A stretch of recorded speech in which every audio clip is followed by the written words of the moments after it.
Salam Rahayu. Semoga getaran kata-kata ini menemukan jalannya ke ruang batin yang sedang hening. Pada saat ini, mari kita berhenti sejenak. Tidak untuk mencari jawaban, tidak pula untuk mengejar makna. Cukup duduk di dalam kesadaran, membiarkan napas berjalan apa adanya, dan memberi ruang pada rasa yang selama ini jarang didengar. Karena tidak semua pengetahuan datang dari buku atau ajaran yang tertulis. Ada pengetahuan yang hidup dalam diam. Ia diwariskan melalui rasa, melalui pengalaman, melalui jejak panjang perjalanan manusia Nusantara yang belajar membaca kehidupan dengan hati, bukan sekadar dengan pikiran.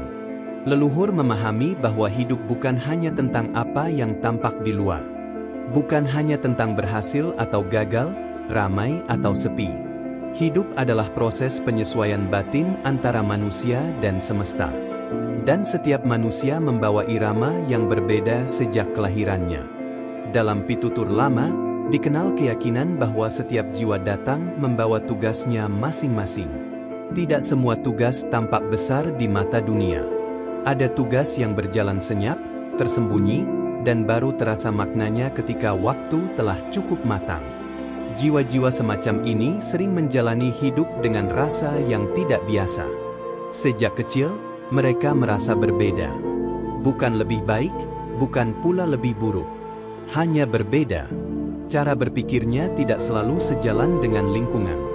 Hatinya mudah tersentuh oleh hal-hal kecil yang sering luput dari perhatian orang lain. Mereka peka. Terlalu peka, bahkan. Peka terhadap perubahan suasana.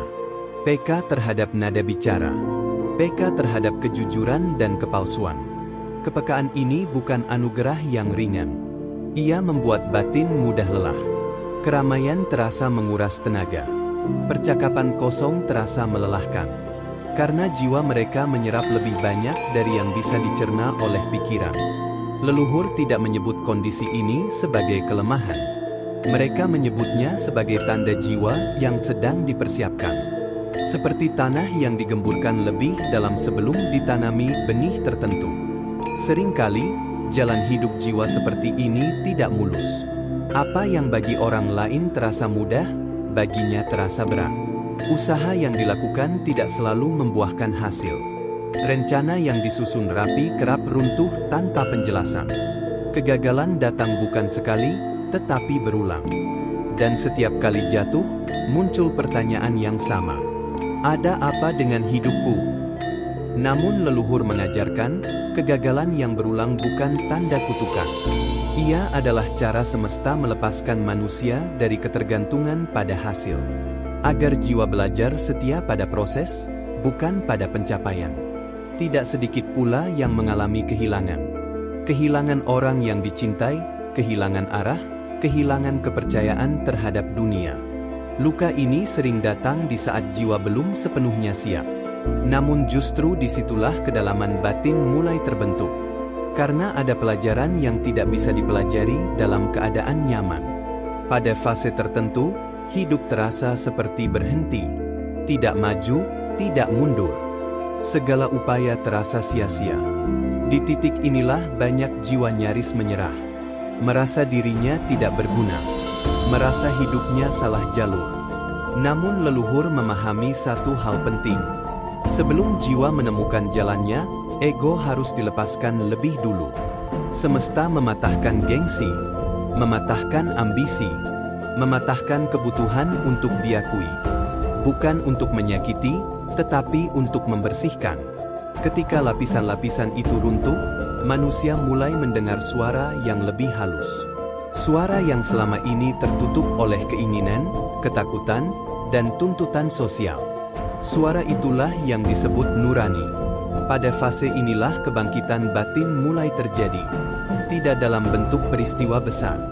Tidak dalam pengalaman gaib yang mencolok. Ia hadir pelan-pelan. Melalui perubahan cara memandang hidup. Hal-hal yang dulu dikejar dengan penuh ambisi mulai terasa kosong. Sementara kesederhanaan justru menghadirkan ketenangan. Manusia mulai jujur pada dirinya sendiri. Berhenti memakai topeng demi diterima. Berani mengatakan tidak pada jalan yang tidak selaras. Intuisi menajam. Keputusan tidak lagi semata berdasarkan logika atau tekanan lingkungan.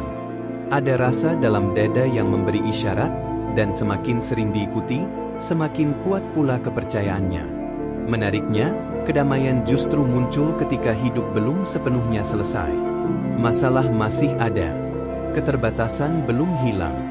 Namun batin terasa lebih ringan. Karena pusat kekuatan telah berpindah dari luar ke dalam. Leluhur selalu mengingatkan, kebangkitan batin tidak bisa dipercepat. Ia tidak bisa dipaksakan dengan ritual kosong atau pencarian simbol semata. Semakin dikejar, semakin menjauh. Semakin dilepas, semakin mendekat. Ketika jiwa telah cukup matang, kehadirannya mulai membawa pengaruh. Bukan pengaruh yang keras, bukan pula yang memaksa, melainkan pengaruh yang menenangkan. Orang-orang merasa lebih tenang di sekitarnya, lebih jujur pada dirinya sendiri, lebih berani bertanya tentang makna hidup, tanpa ceramah panjang, tanpa niat menggurui. Inilah perubahan yang bekerja dalam diam. Perubahan yang lahir dari laku hidup, bukan dari kata-kata semata. Satu jiwa yang jernih mampu menyalakan kejernihan jiwa lain. Namun jalan ini jarang disertai pujian. Bahkan sering disalahpahami. Kesunyian tetap menjadi teman setia. Tapi kali ini bukan kesunyian yang menyakitkan, melainkan kesunyian yang penuh makna. Leluhur percaya, hidup tidak menuntut manusia menjadi istimewa. Hidup hanya mengajak manusia menjadi selaras. Ketika selaras tercapai, peran akan menemukan bentuknya sendiri. Jika saat ini hidupmu terasa sunyi, langkahmu lambat, dan hatimu sering bertanya tanpa jawaban cepat, jangan tergesa menghakimi dirimu sendiri. Bisa jadi, hidup sedang membentukmu untuk memahami lebih dalam, bukan berlari lebih cepat. Rawatlah kejujuran batin. Jaga laku hidup. Dan berjalanlah dengan rendah hati. Cerita-cerita seperti ini akan terus dihadirkan sebagai ruang hening untuk saling mengingatkan. Channel Memoa hadir bukan untuk memberi jawaban mutlak, melainkan untuk menemani perjalanan batin agar pesan leluhur tetap hidup dan menemukan jalannya pada jiwa-jiwa yang siap mendengar. Semoga getaran pembahasan ini beresonansi, bukan sebagai keyakinan baru, tetapi sebagai pengingat lembut tentang jalan yang sedang Anda tempuh. Sampai jumpa di pembahasan berikutnya. Rahayu.